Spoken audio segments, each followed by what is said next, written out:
Rupnarayanpur station পাড়া সার্বজনীন দুর্গাপুজো কমিটির পক্ষ থেকে রক্তদান শিবিরের আয়োজন করা হয়। সেখানে মোট রক্তদাতার সংখ্যা ছিল 30 জন।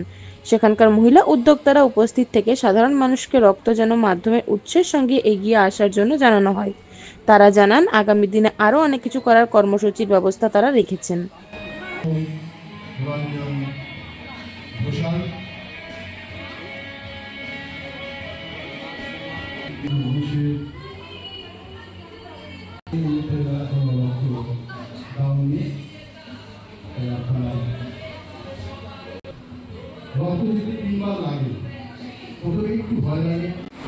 যিনি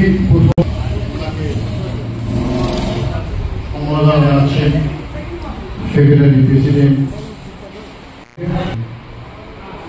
সদস্যরা বৃন্দ, একটু হাততালি হবে ওনার জন্য।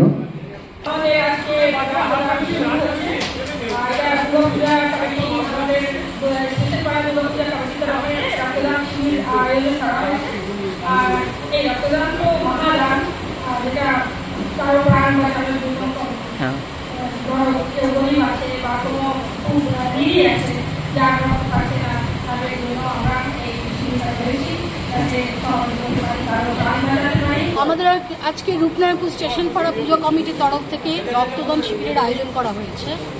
এই রক্তদান শিবিরের আয়োজনের আমাদের চিন্তাভাবনা বহুদিন ধরে ছিল, কিন্তু যে কোনো কারণে হয়ে ওঠেনি। রক্তদান একটা মহৎ কাজ, মহৎ দান। এই রক্তদানের মাধ্যমে একজন মুমূর্ষু ব্যক্তির, রোগীর কতজনের রক্তদান করা হয়েছে এখনো পর্যন্ত? 6-7 জন হয়ে গেছে অলরেডি। আমাদের আজকে 30 জনের নাম লিস্টে আছে যারা রক্তদান করবেন। আরো আসছে পরিকল্পনা আমাদের মধ্যে থাকলো, এটা থাকলো। আমরা চেষ্টা করবো বছরকে 2বার করবো, আবার করার চেষ্টা করবো নেক্সট ইয়ারে। আমরা রক্তদানের মাধ্যমে একজন যখন মনুষ্য ব্যক্তির জীবন বাঁচানো যায়, আমরা চেষ্টা করবো এটাকে বজায় রাখার। সামনের বছরও আমরা টার্গেট রাখবো যাতে এটা হয়, করতে পারি। পুজোর শুরুতে পঞ্চমীর দিনকে আমরা সুগার আর প্রেশারের একটা চেক করার একটা ব্যবস্থা করেছিলাম, সেখানেও আমরা ভালো সাড়া পেয়েছি।